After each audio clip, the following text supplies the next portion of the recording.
যে অফার বিতরণের অনুষ্ঠান আপনারা এসেছেন। আপনারা দেখেছেন আমাদের সরকার যবে থেকে প্রতিষ্ঠিত হয়েছে প্রতিনিয়ত আমরা এই ধরনের অনুষ্ঠান আমরা করে গেছি এবং ট্রান্সপারেন্টের মাধ্যমে আমরা যে রিক্রুটমেন্ট আমরা করি সেটা কিন্তু এর আগে কিন্তু আমরা কখনো দেখিনি। এখানে একজনও হবে না যে বলতে পারবে যে কাউকে ধরে সে চাকরিটা পেয়েছে।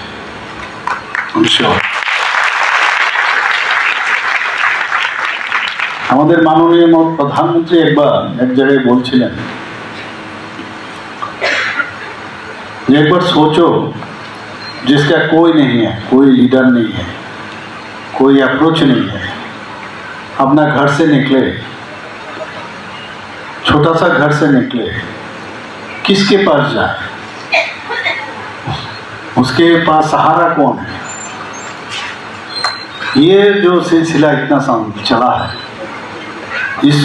इसको हम लोगों मिटाना चाहिए और ये संभव खाली ट्रांसपेरेंसी के माध्यम से। हमारे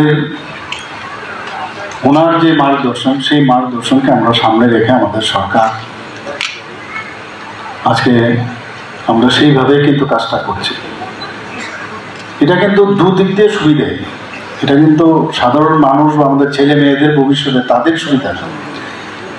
ও নিজের উপর যে আত্মবিশ্বাস সেটা বাড়বে, কারণ অনেকে আছে আমি পড়াশোনা করলাম, আমি কম্পিটিশনের জন্য আমি তৈরি হলাম, কিন্তু পাবো কিনা মানসিকভাবে অন্য চিন্তা করে যে না এই মুখে তো পেয়ে যাবে, কারণ আমার তো সেই সোর্সেই তোমার যে সোর্স বা যারা এখানে আজকে চাকরি পেয়েছে বা আগেও পেয়েছে বা আগামী দিনও যারা পাবে, তোমার সোর্স তুমি নিজেকে যদি তুমি সেইভাবে তৈরি করতে পারো তাহলে কেউ আটকাতে পারবে না। আমি জানি এখানে অনেকে অফার পেয়েছে, এরকম এর আগেও দিয়েছি, পরবর্তী আবার সময় আসলো যে ওরা বলছে যে তারা চাকরি ছাড়তে চাইছে, অর্থাৎ আরেকটা ভালো পজিশনে ওরা চলে গেছে।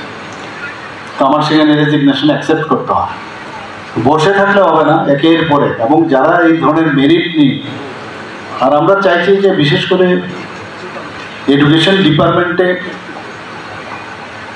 যে ভালো টিচার যদি না আসে তাহলে কিন্তু আগামী প্রজন্মের তাদের কি শিক্ষা পাবে ওরা। এখন আমরা এই ধরনের ট্রান্সপারেন্সির মাধ্যমে আমরা চেষ্টা করছি এবং সেই আত্মবিশ্বাস কিন্তু এখন অনেকটা বেড়ে গেছে যে yes I can do it, এবং আমার মধ্যে সেই ক্ষমতা আছে। আর এখন তো এত সুবিধা হয়ে গেছে, বইয়ের বাইরেও সোশ্যাল এই যে নেটের যুগে বা অন্যান্য ইউটিউবের মাধ্যমে হোক, যে মাধ্যমে হোক, এত জানার যে সুযোগ, 3 ডাইমেনশনালে সব কিছু দেখা যায়, বোঝা যায়, যেটা আমি ইমাজিন করে আগে আমাদের সময় পড়তে হতো, বুঝতে হতো। এখন এত সুযোগ হয়েছে যে যত বেশি পরিশ্রম করবে এবং পরিশ্রম করতে গিয়ে যে শ্রম আগে বেশি দেওয়া হতো তার থেকে কম পরিশ্রম করে আরো বেশি মাত্রায় পরিশ্রম দিলে আরো বেশি জানা যায়। সেটা কিন্তু এখন আমাদের ত্রিপুরার ছেলে মেয়েদের, আমি যখন এখানে যারা অফার নিতে এসেছিলেন মাত্র 30 জন, বাকিরা তো নেবেন, মানে বলবো যে এটা টিপস অফ দ্য আইসবার্গ।